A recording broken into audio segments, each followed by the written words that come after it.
You know how everybody warns you that supervising will jeopardize your license, but then nobody actually tells you what supervisors do wrong? Yeah, today we're saying that quiet part out loud. Dr. Ashley Stevens and I are breaking down the top mistakes that supervisors make so you don't have to.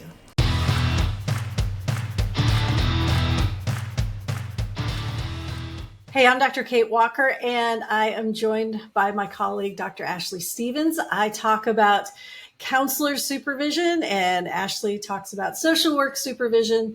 And we're doing a few episodes about supervising, obviously, but really helping you who are on the fence about supervising. Either you've never supervised before and you're thinking about supervising, or maybe you hold a supervisor designation in your state, but you're really nervous to use it, or somebody has kind of scared you out of it. We talked about that, how people say, oh, no, don't take on supervisees. It's going to jeopardize your license, all of the things. Or maybe you're somebody who you did supervise and it did not go well. And you're thinking, no, never again, right? So if you're listening to this, yay, I'm glad you're here because you're a little intrigued maybe about what we're talking about today, which of course, we are going to talk about the top mistakes that supervisors make. Now, you want to check out our other episode where we talked about a supervisor rookie mistakes because, that's a thing. But we're actually going to dive a little bit deeper today and talk about mistakes that we've seen people make, all across their career. And, nobody's perfect. And even at Kate Walker Training, we teach the courses to become counselor supervisors or social work supervisors all over the country. So we are definitely mindful that we are not creating little robots who do everything right. But what our courses are built on, it's this idea of support, right? We're here for you. We want to make sure that if you have questions or is this a mistake, that you're able to find the answers quickly. And we hope this episode helps you out with that. So, Ashley, anything you want to add to that? No, I think it's great. Join us on the journey. It's always worth it. Even on the hardest days, it is so worth it to educate and train the next generation of therapists, counselors, social workers, whoever you have. Yeah. All right, so I'll go first. We each, kind of went through, things that we're hearing on the internet and things that come through the course. So I wanted to talk about number one. This is for counselor supervisors. The biggest mistake I see right off the bat is when they being new supervisors, so that you got your S in your hand, and you're like, okay, I'm going to hire 12 supervisees. That's too many. That is, okay, you're brand new. You're just learning this new, and I like how Ashley calls it a lane. This is your new lane of supervising, right? So you may be an amazing counselor and you've got the paperwork down, you got the scheduling down, you got the front office trained, everything's working. And then you're like, oh, I'm going to add supervising and times 12, right? So this is not counseling, extra. Supervising is completely different from counseling. It's a different modality. It feels different in your mouth when you say the words. There's a whole different set of paperwork, things you have to be mindful of. So, yeah, number one mistake, and not everybody does this. That's why when I picked this out, it's something we see very rarely. And definitely, if you have not taken my course, because we talk about it in my course, start slow. And then if you want to be someone who takes on multiple supervisees because you know what you're doing, then yeah, by all means. I mean, I've got colleagues, I know Ashley has colleagues, and folks have multiple supervisees, but they've been doing it a while and they're able to speak that language of supervision fluently, as opposed to, okay, I just finished the course and what am I doing? And oh yeah, I overhired. So that's mine, Ashley. What do you got? Yes, and second to that for sure. It's go slow, low and slow, and see what happens. So for my first one, I think one of the biggest impacts that I've seen is for people who do not prepare themselves for what supervision entails. So I know when we talk about supervision, what you're like, a lot of us conceptualize is an hour a week. Well, I have an hour a week that I could dedicate to this group or this one individual or whatever. Please hear me when I say it is never just an hour a week. There may be some weeks where you have just the supervision hour, but the text messages, the calls, the crisis, the paperwork, the questions about what do I do in this situation, you need more time than I think most people think they need for this process. And I think it's a mistake to have a full-time job and just assume this is going to be just an hour of your time outside of that. Um, in my perspective, and one of the things that I talk to supervisors, new supervisors about, is making sure you have a little bit more of that flexibility and the time for your supervisees, especially when they're new. If they can't reach you because you have an 8 to 5 or you have sessions all day long, then you may actually be putting yourself and them at more risk by the inability for you to get back to them in a timely fashion. It is one of the reasons that I chose to make supervision kind of my primary job and therapy is secondary. Was I recognized that a lot of my supervisees were coming to me from other supervisors and saying, like, I felt like I was a burden on them, like I was this like um the extra thing that they had to do, rather than what Kate said, which is like a whole other thing. You're promising them some things, your time, your availability. And if all you have in your mind is an hour a week, I don't think it's going to go very well. And I've had some real growing pains that I've seen in new supervisors because they didn't factor that into what they thought this would be. Yeah. And we talk about that in the Kate Walker training courses. We talk about, you know, scheduling. We talk about how to make sure that you have the time and you teach your supervisees even, how and when and under what circumstances to contact you, what constitutes an emergency. I mean, that's really important for a supervisor course to cover because it's huge. Yes.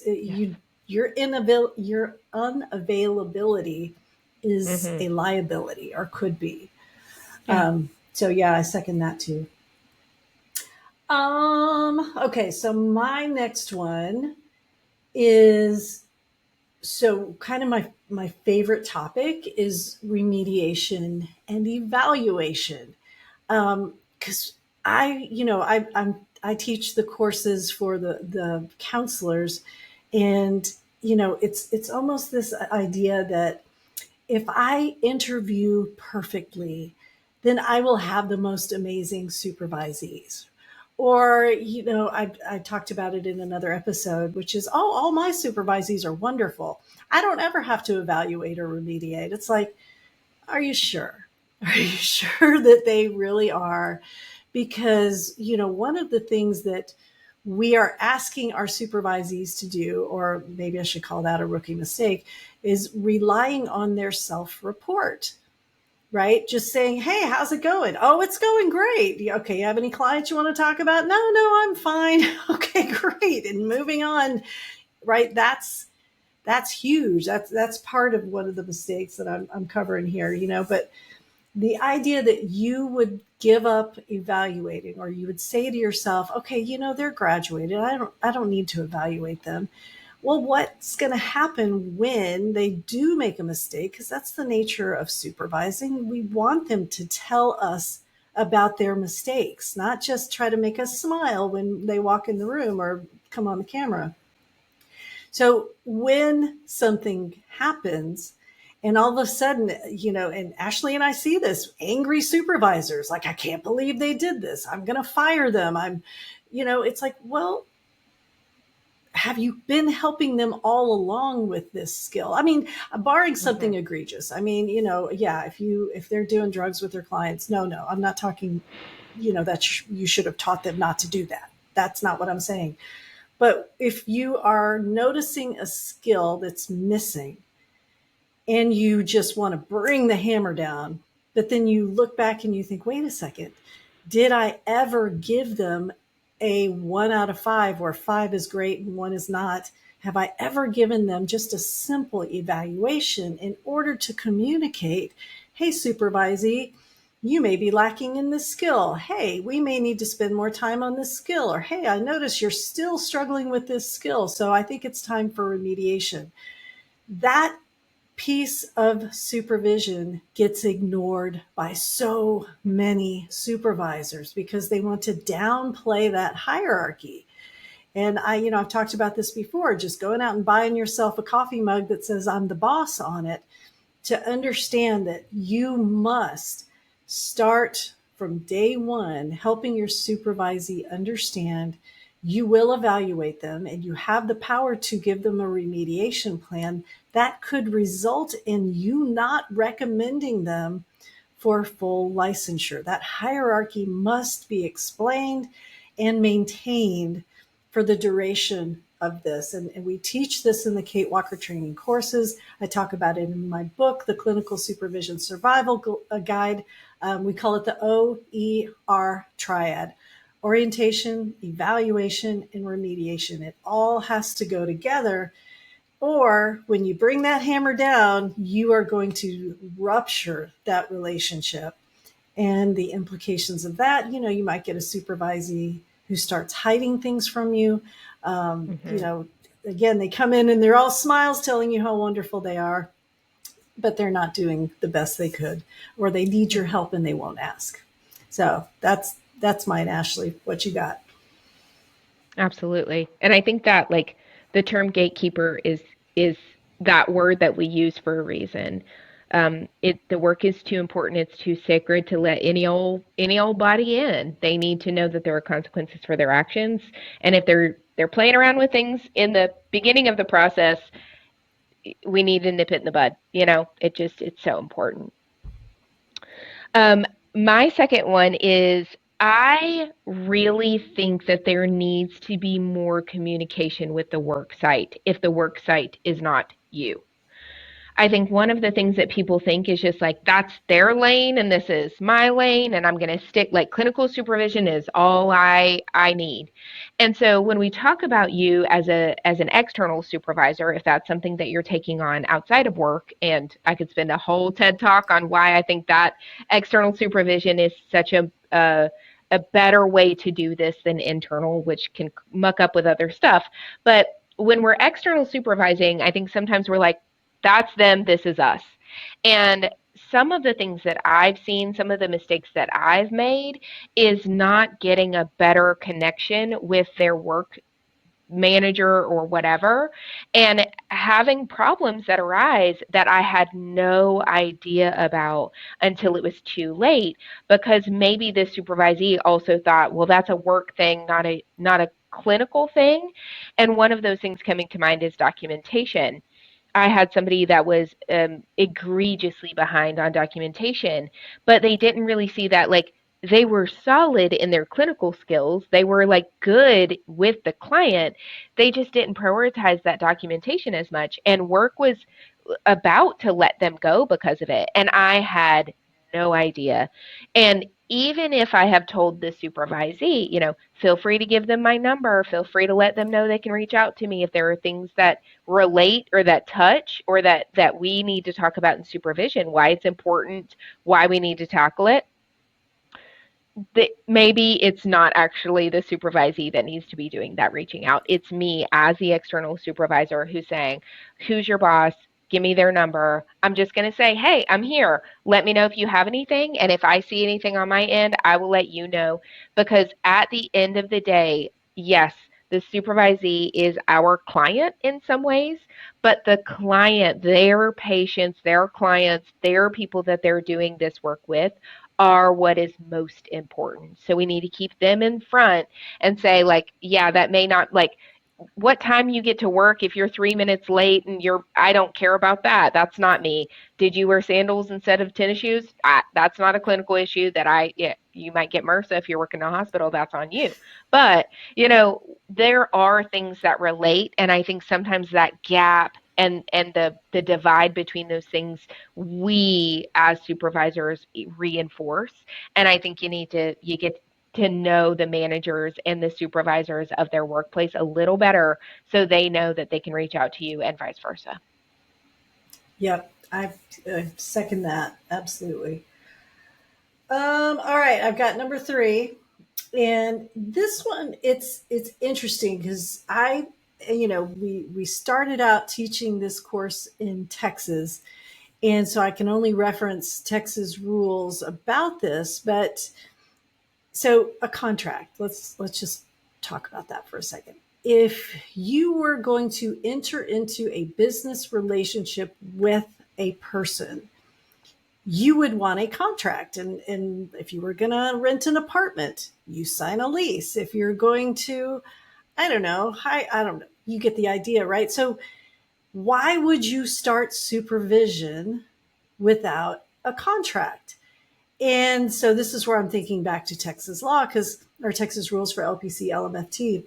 And I'm not sure about social work. Ashley, let me know, but there's no requirement for a contract.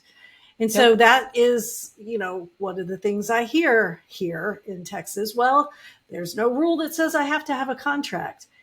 And yet, if a complaint goes before one of our boards here, they will ask, did you have a contract in place?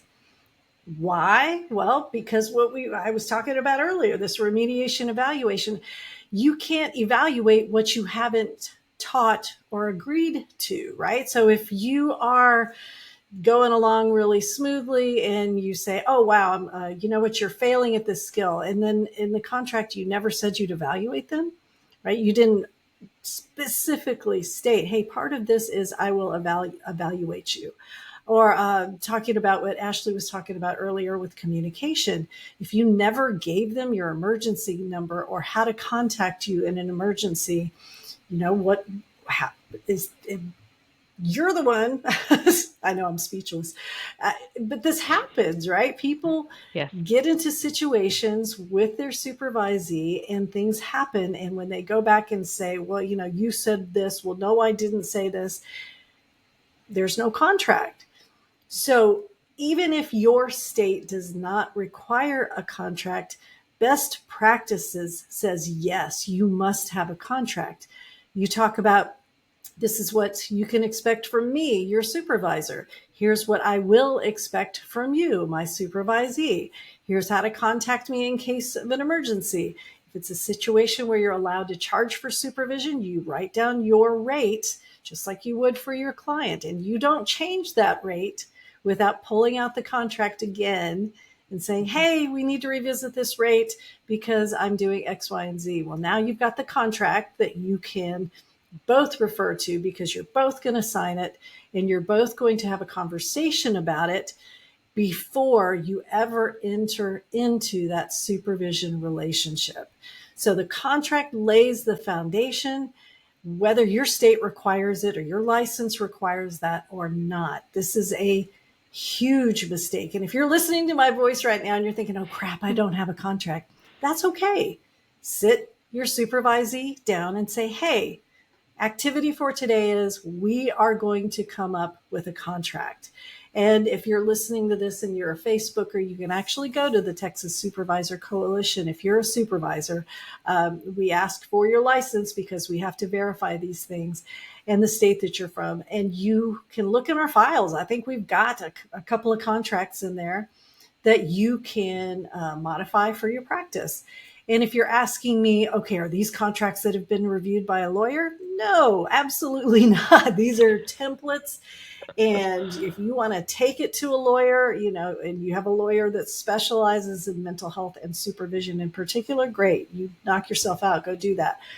But using ChatGPT, using one of our templates, just something so that you and your supervisee understand and can talk about the thing that is supervision, and you can revisit and modify if and when things change. So get a contract, do it today. All Yes. right, Ashley, what do you got? Yes. Agreed. I'm going to go really nerdy. So, take a deep breath. It's going to get weird. You need to know your state law. You have to know your state law. If you've never read it, now's a great time. After you finish listening to us, pull up that website, get to know, be friends. I love it. And before I kind of made intimate connections with our rule book in the state of Texas, I was one of those people that I actually complained to the Board of Texas. I said, I think you almost need a law degree to read this thing. It is so complex. There's so many like subchapter this, subchapter that, subchapter to the subchapter. It is involved.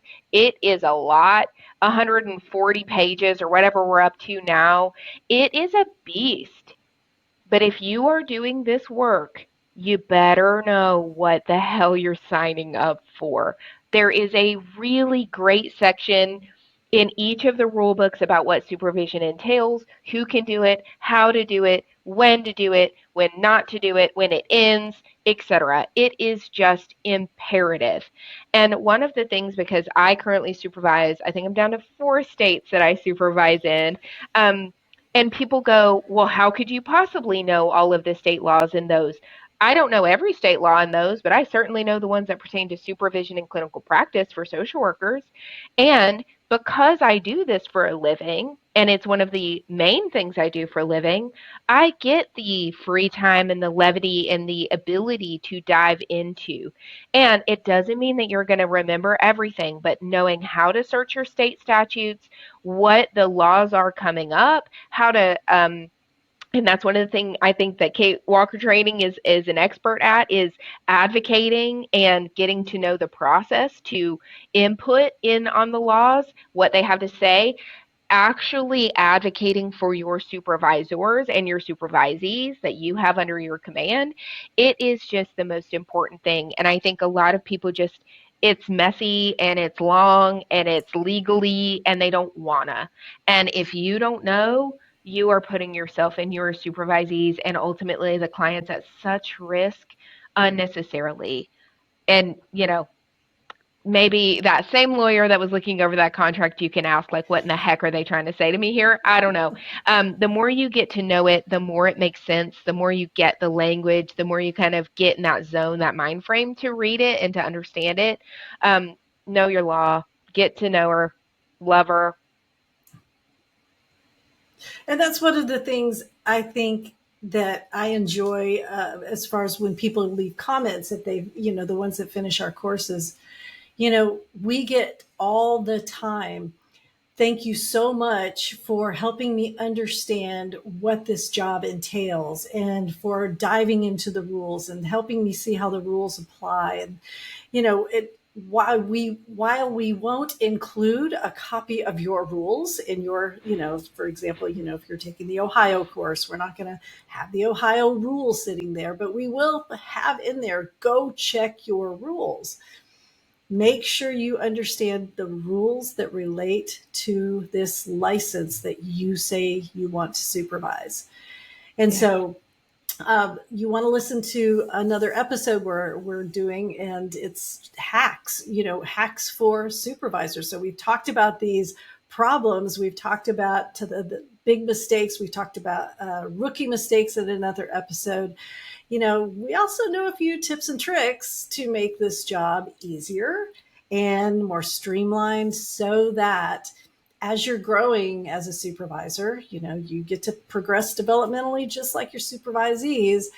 You will feel so good and so supported because you put these systems in place at the very, very beginning. So make sure you check out the Supervision Hacks episode, because you're going to want to hear all the stuff we're going to dish out.